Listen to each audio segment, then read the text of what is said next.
mo wo sàkún orílẹ̀-èdè Nàìjíríà yìí kò sí nǹkan tó yẹ gbogbo àwọn olórí yìí ju èpè lọ. Ní èní ọjọ́ Saturday kí ni tètè ní iná Saturday kí ni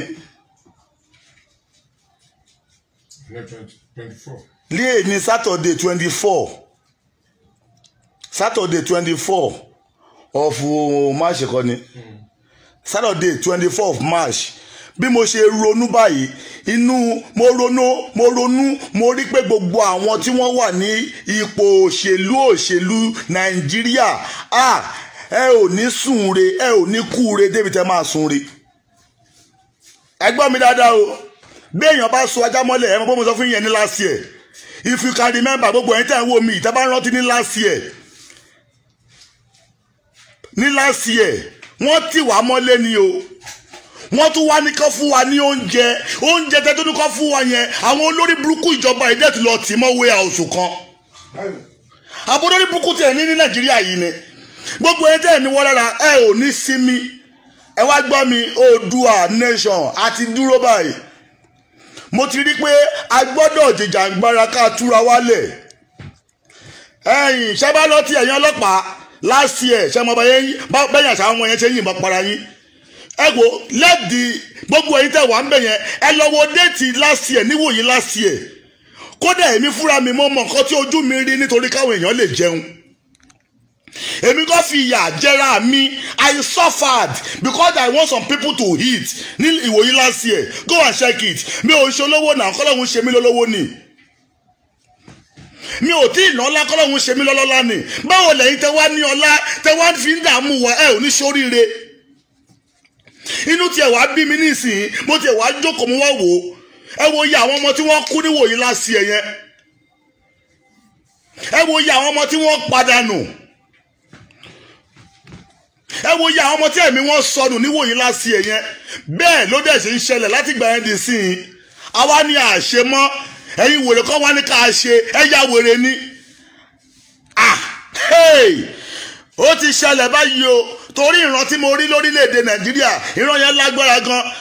Gbogbo ẹ̀yin fake pastor orí yìí ti dàrú ní ìsìnlẹ̀ máa lọ gbébọn bóyá tọ́ba ti ń yìnbọn pa ẹni lé bóyá wà máa ní in Jesus name tọ́ba fìbọn fọ́ orí ẹ̀ á pé. Ẹ lọ wo níwòyí last year mo tiẹ̀ wá rántí nísìnyí torí mo rántí pé àwọn Orísun tẹlifíṣàn wọ́n gbé mi nígbà wọ́n wá interview mi nítorí nígbà tí mo rí bí àwọn ọmọ yẹn ṣe ń kú mo rí bí àwọn ọmọ yẹn ṣe gbogbo bí wàhálà ṣe ń ṣẹlẹ̀ kò dẹ̀ sí nǹkan tó fà á nígbà tẹ́ ti àwọn ọmọ mọ́lé ọ̀sẹ̀ kìíní kò sóúnjẹ ọ̀sẹ̀ kejì kò sóúnjẹ ọ̀sẹ̀ kẹta kò sóúnjẹ nígbà wọn làwọn ọmọ ọlọ́mọ ò ní ya jàǹdùkú sí gbòòrò. Ẹ wá gbọ́ àwọn ọmọ nìkan kọ́ ló ya jàǹdùkú báyìí o àwa bàbá gan ti ya jàǹdùkú. Ẹ gbọ́ àwọn ọmọ nìkan kọ́ ló ya jàǹdùkú báyìí àwa bàbá gan ti yẹ kí ni a ti ya jàǹdùkú ẹ̀yin lọ́ba gan ẹ̀yin gan ya jàǹdùkú báyìí o. Ẹ gbọ́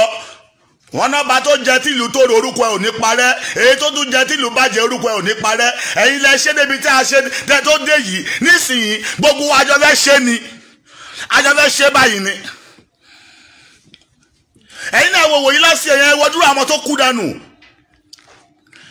Ẹ̀yin olórí burúkú ọlọ́pàá kan wọ́n wá máa kọ̀ntró yín pé ẹ lọ pa wọ́n. Ẹ̀yin ọmọ Yorùbá ìwọ Gbénga Saheed Lukumanu wọ́n wá máa yìnbọn fáwọn ọmọ ẹ àwọn ògùn ọjọ́ ọ̀la ó rí pé o ti pa kádàrá ẹ̀ pàápàá nígbà tí ó máa ṣe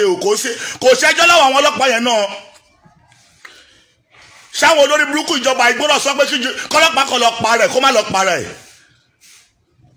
Ọjọ́ wo la fẹ́ fi ra wa sínú oko ẹrú dì ní Nàìjíríà yìí inú tiẹ̀ ń bí mi. Ẹ wá gbọ́ mi dáadáa Nàìjíríà yìí èmi ò gbàdúrà kó fara rọ kó torí kò tiẹ̀ lè fara rọ kí ló fara rọ ń bẹ̀. Tẹ́ bá tún wá rántí níwòyí last year àwọn èèyàn tún gbìyànjú wọ́n tún lówó lọ́wọ́ àti tún fi owó yẹn ra oúnjẹ ó tún nira ẹ̀yin tẹ́ bá rántí yẹn lọ wò ó. Torí mo rántí nígbà yẹn ní last year yẹn nígbà tí a pín oúnjẹ débi kan gbàdé kò tó sẹ́ńjọ yẹn kò tó ń jẹ mọ́. Owó yẹn ni mo wá fi wo sàkún ìrìn àjò ayé yìí ṣé táwọn ìjọba yìí bá ti wá débi tí ò tẹ́ wa lọ́rùn tó bá ti ẹ̀yà gan Ọ̀yọ́ máa ní owó yẹn kò ní sí nǹkan tó máa fi owó yẹn rà. ẹ̀yin tó ń gbálẹ̀ yẹn orí yóò dàrú ni abẹ́rẹ́ náà ṣe ya wòlé báyìí gbé mò ń sọ̀dẹ̀ ń gbálẹ̀ ayé ẹrú lẹ́yìn wá ti yín ni ọ̀rọ̀ tí mò ń sọ ìkò fún yín nílà káàkiri ìrìnà jókòó tọ́jọ́ ọjà jíta ìjẹ́ ń gbálẹ̀ ìwòrì tá ló rán yín nílẹ̀ gbá.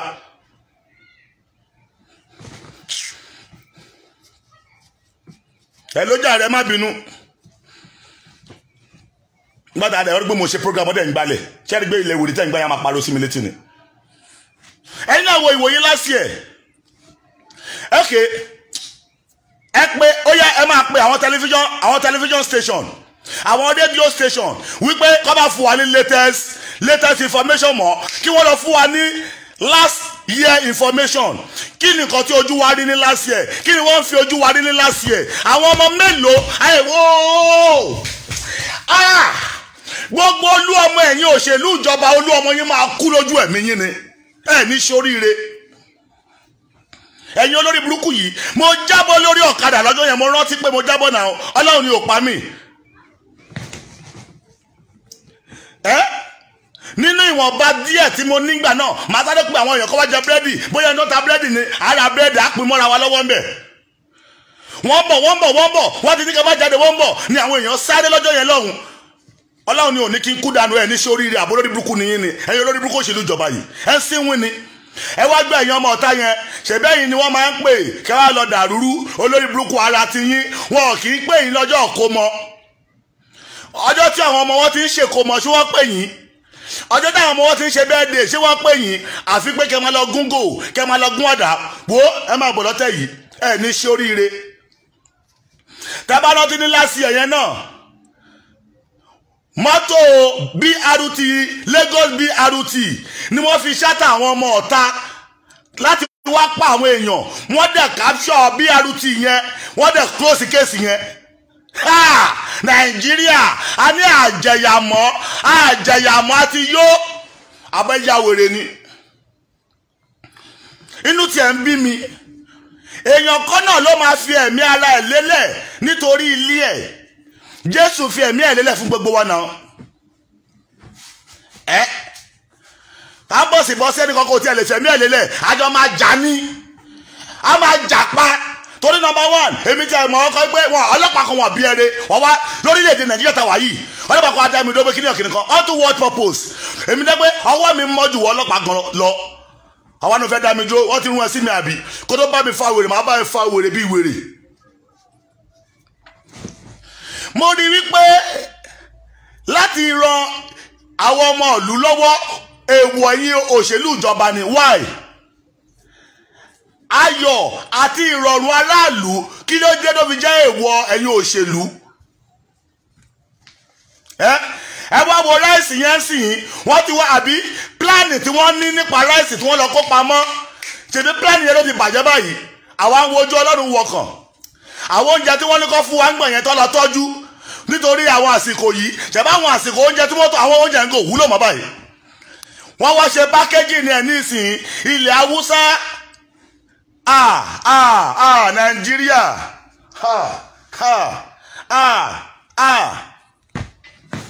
ilẹ̀ Haúsá nísìnyí ni wọ́n ti ń jẹ rẹ́sì sàrà àwọn báńkì tó ní kẹ́ fún wa ní 20,000 olórí burúkú ìjọba Nàìjíríà where is my own 20,000 naira olóṣè olè ẹ̀yin olórí burúkú yìí ẹ wá gbọ́ mi dáadáa òróǹro kéré nínú ẹran o òróǹro ó kéré nínú ẹran tó bá dẹ̀ di fọ́mọ́ ní odindi màálù ó máa bà odindi màálù jẹ́ ni 20,000 yẹn òróǹro ló jẹ́ nínú gbogbo ògo àti ọlá yín nínú ayé ẹ dẹ̀ di gbà á ẹ di bo ògo ọjọ́ ọ̀la yín jẹ́ ẹ ti ń bàjẹ́ láti sísìn lọ àti wákàtí tí mo ti ń sọ̀rọ̀ yìí ẹ ti ń bàjẹ́ ẹ mọ̀ pé mi ò kí n dédé jáde sọ̀rọ̀ kí n tó sùn láàárọ̀ yìí ni mo ṣe prógrámù kan tẹ́bí láàárọ̀ yìí kí n tó sùn mo kàn ṣe kíákíá náà ni kí n tó sùn bí mo ṣe ń jí nìsín rèé mo kàn tún lálàá ni kí ló dé náà gbogbo ráìsì tó ní kẹ́ fún wa nígbà yẹn àwọn nǹkan tí wọ́n ní kọ́ fún wa ẹ wá lọ ń tọ́jú ẹ̀ sínú warehouse ṣe mọ̀ pé nígbà tí wàhálà dé nísìn àwọn ọmọ yẹn tún mọ́nú warehouse ẹ lọ ń tọ́jú ẹ̀ sí kò ń ṣàwọn ọmọ yẹn náà ẹ mọ̀ pé àwọn tí wọ́n bá yín ṣèjọba tẹ̀ ń fìyà jẹ tí wọ́n mọ̀ pé ẹ̀ ń tọ́jú oúnjẹ yẹn sínú warehouse àìmọye àṣírí tó sì máa tú tábà ní àṣẹ wọn Nàìjíríà mọ́ Yorùbá nation la fẹ́ àfẹ́ wọn Nàìjíríà mọ́ wọn Nàìjíríà tẹ́fẹ́ sọ wá dẹrú àbí ṣé ẹ lówó lọ́wọ́ jù mí lọ ni ẹ tún gba 20,000 naira mi olórí burúkú ẹ̀yin báǹkì náà ẹ̀yin wèrè báǹkì olórí burúkú ara yín ẹ máa gba alert fees ATM maintenance ẹ máa gba gbogbo ẹ̀ lọ́wọ́ mi mo wọ́wọ́ nínú issue parliament tó yẹ kẹ́ fún mi lówó mi ẹ wá lọ fi sí federal government orí ẹ̀yin náà ti burú ẹ̀yin báǹkì yẹn ìyá Rósùládé àbíkọ́kọ́ obìnrin yẹn náà ìyá Rósùládé bí Rósùládé àbí kíni kan tó fi oúnjẹ tọrọ yẹn màmá lágbára Ọlọ́run ebi àárọ̀ ebi ọ̀sán ebi alẹ́ ò ní pa yín Rósàlát àbí kíni kan obìnrin yẹn náà obìnrin tó torí mo nínú àwọn èèyàn